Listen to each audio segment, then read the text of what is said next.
Hello everyone, today's tutorial is about how to sign up or create a Gmail account. Before jumping right in, Gmail is a free email service developed by Google. You can create Gmail account by following these steps. First of all, go to Google Chrome. Type in create Gmail account. Now click on create your Google account, and as soon as you do that, you'll be led to this page. Here you can fill up your first name, your last name, type in your username.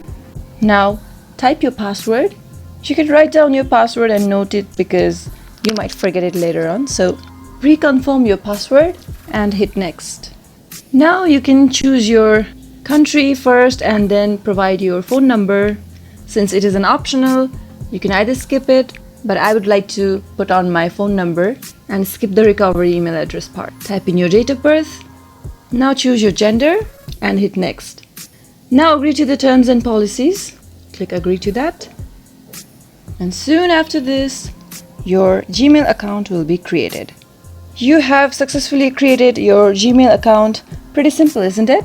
Well, if you liked the video, don't forget to give it a thumbs up, subscribe to our channel, and never miss an update. I'll see you again soon with more login helps. Bye bye.